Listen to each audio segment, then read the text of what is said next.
Hello, it's Dervin here, and so on Sunday afternoon my son and I had a little game of Dust Battlefield.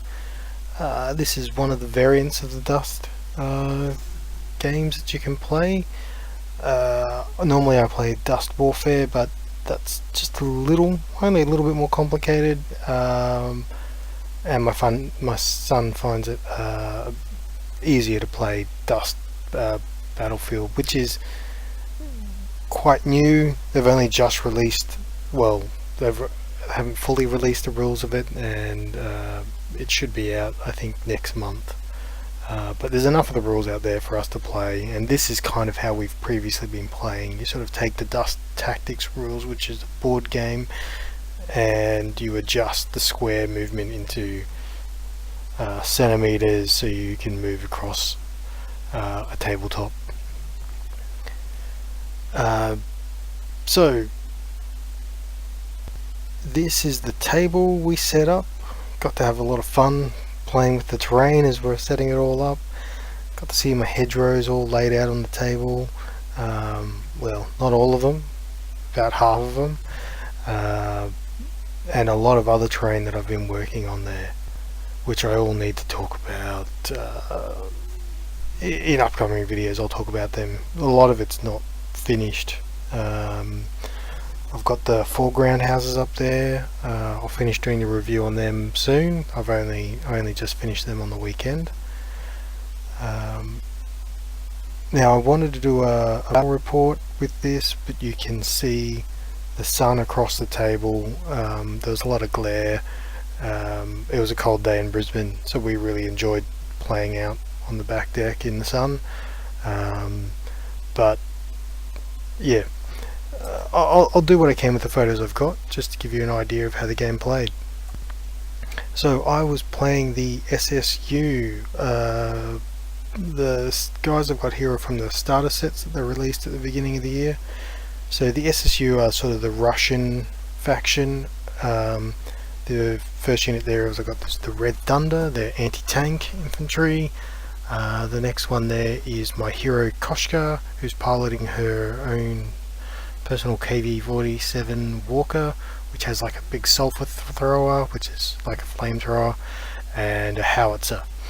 The other unit there is called the Fikeli, and these guys are like close combat specialists. They've got shotguns, flamethrowers, and Molotov cocktails. My son was playing the Allies. He's got a pounder there, which is a Sherman Firefly basically, but with legs. The Grim Reapers, who are paratrooper equivalents, but they've got jetpacks and massive machine guns. The hero he was using was Bazooka Joe. He's pretty interesting hero to use, and had him joined with the Bot Hunters, who are anti-tank infantry. So we're all set up and ready to go. I won the initiative and I went first, and I moved my Red Thunder up into the building here. We played it that if you could move, you would just measure as they would move. So these guys could move all the way, using all their movement, through into the front room of the building. But of course the pounder could see them then, so he had a shot into there. But they had quite good cover, so I only lost one guy. I moved my Fikeli up into one of the other buildings so they can charge out of there the next turn. I quite enjoyed using the foreground buildings. The only problem I had with the Dust miniatures, their bases are 30mm, so there are sections inside the houses that they can't fit into. My son was quite conservative with the movement of his infantry as they moved up into the cover of the hedgerows, but we found out just how dangerous the Grim Reapers are with their, I think they're like twin 30 cal machine guns that they have. They opened up on the guys, the Red Thunder in the building there, and took out 3 of them, and I was lucky. I was really lucky that I had 2 left.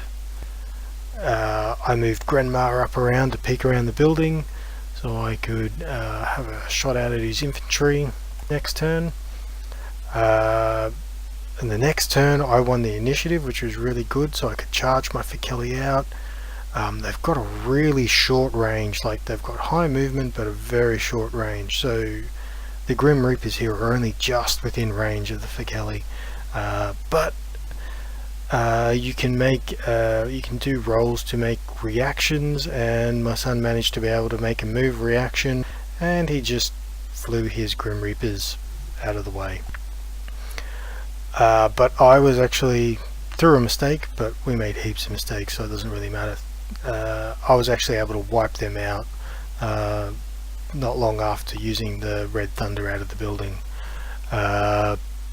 Here's just Grenmar peeking around the corner, but what that allowed him to do was move his pounder around in a way that he could get line of sight, and took a shot. It hits hard. I was very lucky. Good saves, and Grenmar's got this damage resistant roll as well, so it's like 2 sets of saves, and so I only just survived. Managed to fire back, but Grenmar's really an anti-infantry walker, where the pounder is definitely an anti-tank walker, so I didn't do a lot of damage. His bot hunters opened up on the Fekeli with the that was a little disappointing for me, but you know, it wasn't too bad. I only ended up with 2 guys there. In the next round, he managed to swivel the base of his walker, so the hull mounted machine gun and the Pindle mounted 50 cal could fire across the field and into the building at the Red Thunder, and he managed to roll really well and wipe them out, but he also was able to fire the main gun at Grenmar and do some more damage. And yeah, in the later parts of the game he was rolling really well, so that was his role with his machine guns across the field.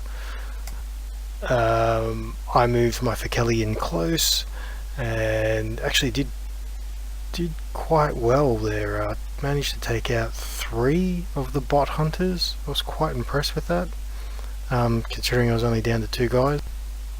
I made a interesting last sort of ditch effort to try and win the game. So in my last sort of move of this round, I moved Grenmar up, took a shot out at the pounder, did some damage in the hope that I'd win initiative next turn so I could move up close, hit the infantry with the flamethrower and fire another shot into the pounder.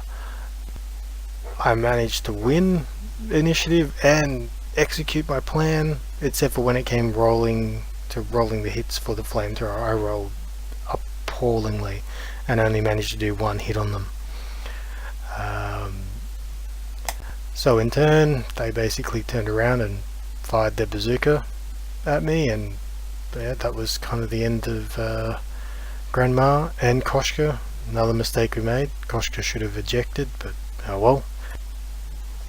I managed to take out the last of the bot hunters with my Fekeli, or my remaining Fekeli, but with Bazooka Joe right there, I didn't stand much of a chance. So there you have it. It was a fun and fast game. I think it only took us 30-40 minutes to play the game, and I'm pretty sure it took us longer to set up the table beforehand. Of course we had to play afterwards with the figures just like little toy soldiers, so you know, all the little gun noises were being made, and you know, the and I had to get more guys out so he could have his guys line up making a heroic stand fighting off the hordes of enemy, but no dice were involved in that game, so I don't think I'll show that one. I'll put up some more videos in the future around the dust miniatures that I have and show you how I've painted them and what I plan to do with the other ones. So I hope you enjoyed it, and thank you.